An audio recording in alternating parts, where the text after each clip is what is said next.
How many of you are whistling that? Loads of you, I bet. So we're going to be doing a beef bourguignon today, or a boeuf bourguignon if you're French, but I'm not, so it's beef bourguignon.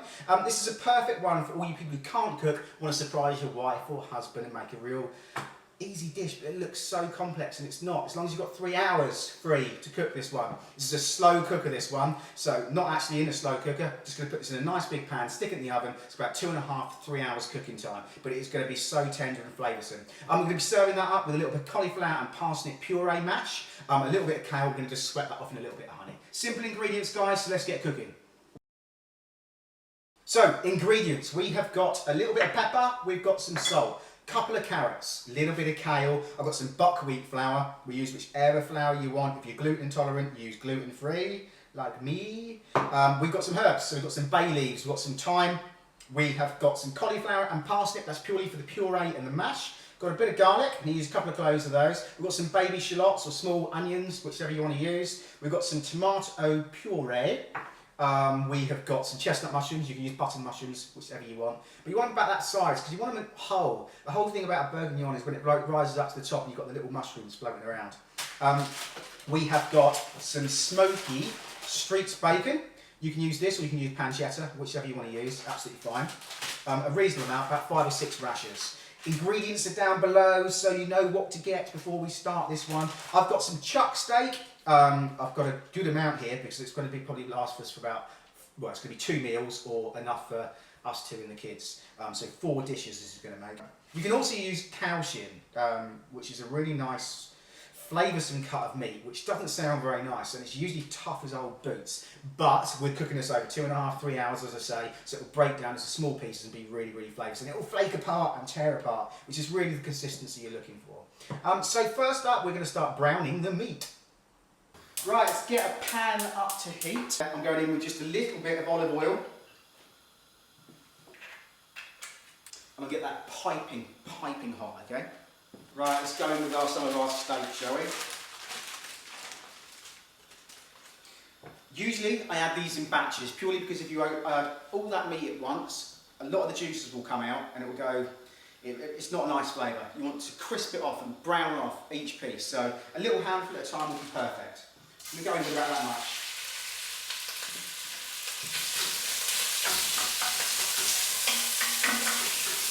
And straight away that starts to stick, and that sticking we're going to release off with a little bit of flour, and the wine will obviously release that as well.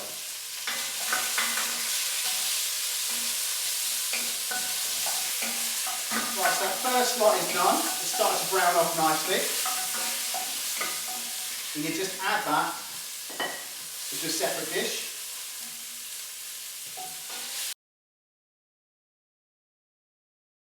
I'm going to go in with one of my shallots.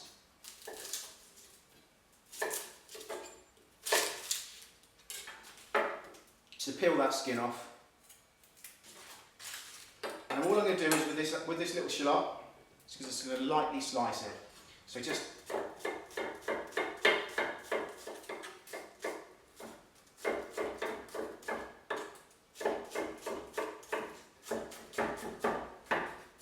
knife skills. All you're going to do is literally just rest your hand on top of the knife, chop that through.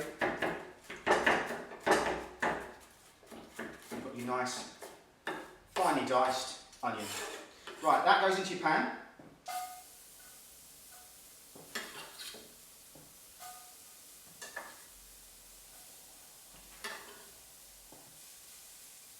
Now for the good bit. I'm going to go with a little bit of butter.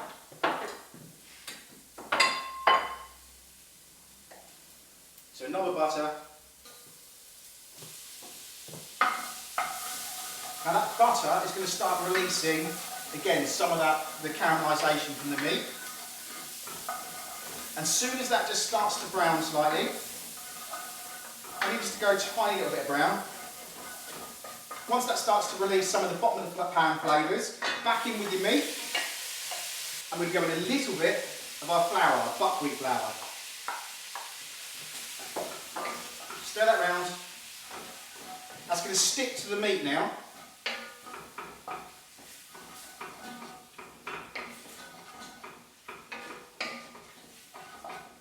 And in with our bottle of wine. There's a whole bottle on here.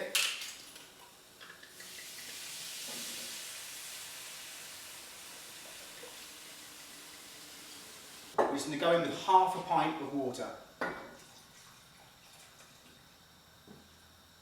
Now move that, take the heat, another gas ring at the back, move that to the back, and then with our pan at the front, we're going to get a frying pan. We're going to start doing our lardons and the rest of the flavours.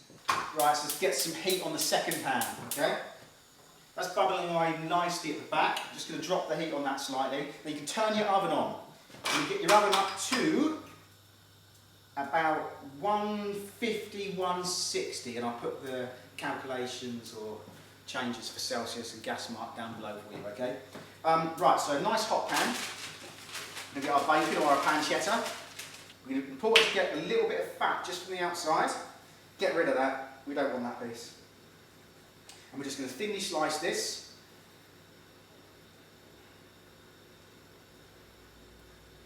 Really, really thin. Just like little tiny, almost like little lardons.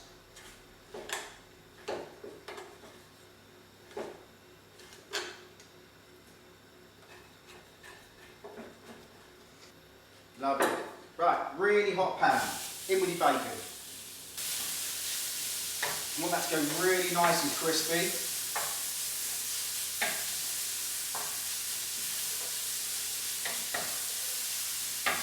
We're going with a little bit of pepper. Remember, don't put any salt in here, so that'll just start bringing the juices out of the bacon. You want to crisp that off. Into the back of your sauce, we're going with 3 cloves of minced garlic. So, if you're cooking in real time, that's been cooked for the last 2 minutes, okay? 2 minutes until it's nice and brown and crispy.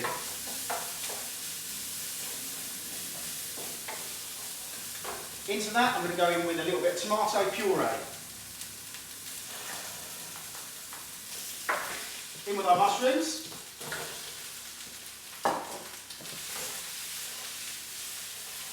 All of that can go straight in.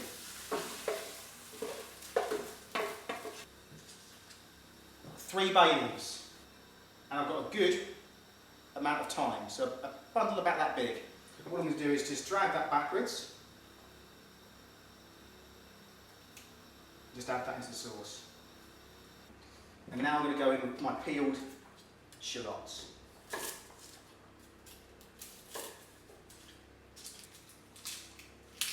I'm just going to plonk them in, literally whole.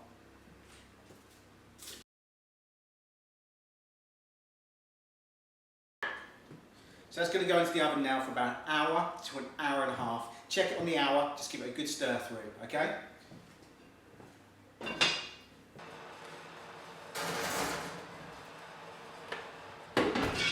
Right, you've got time to clear up because you've just pretty much made beef bourguignon. That simple.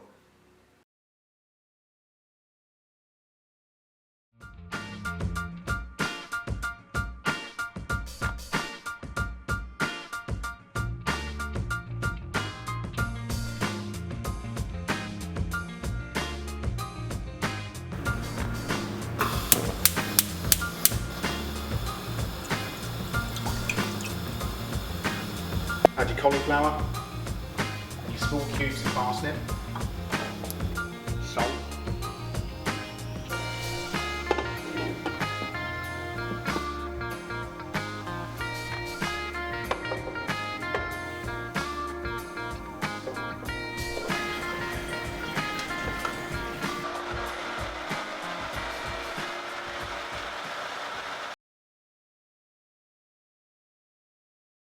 Okay, now, so we've been cooking for an hour to an hour and a half.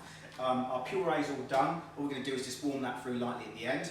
What we're going to do now is get our carrots into it. So the reason they put the carrots in too early is because they go really, really soft and soggy and just fall apart. You kind of want your onions to fall apart, but not the carrots, okay? So let's get that out of the oven. Here comes oven face again.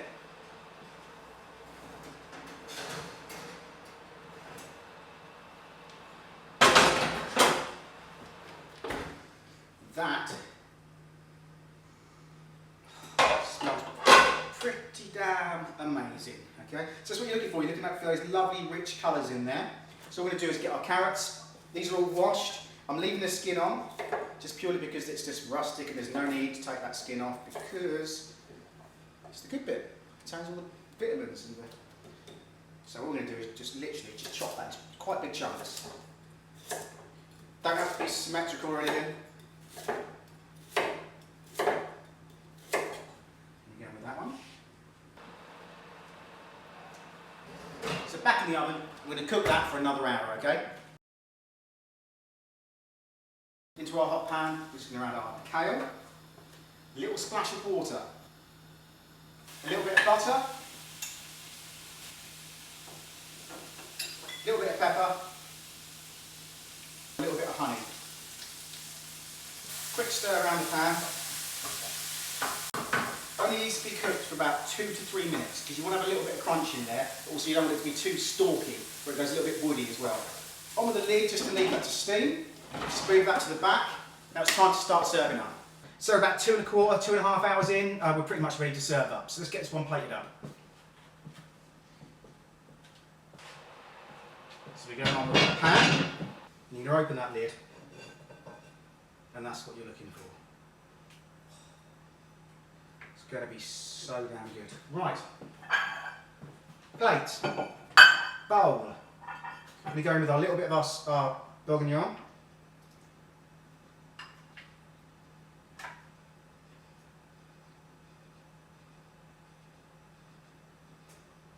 Next up, I'm just using a piping bag, and all I'm going to do is going to pipe in our parsnip and cauliflower mash.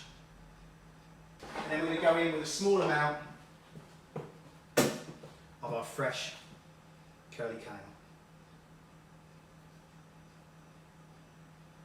So there we have it, a simple, beautiful, rich, easy dish. We've got our beef bourguignon with our sweated off curly kale, and we've got a little bit of a cauliflower and parsnip sweet puree. Probably one of the simplest dishes you can make, so hopefully you can all recreate this one. If you do, hashtag me with Haste Kitchen at Twitter and on Instagram. Go to hastekitchen.co.uk and subscribe. And tell everyone about the channel. Please tell everyone about the channel and get them to subscribe. If they're into fitness or healthy eating, get them to have a little look at the recipes. Any suggestions you've got, put them down below as always, and I shall see you next week. Cheers then, bye-bye.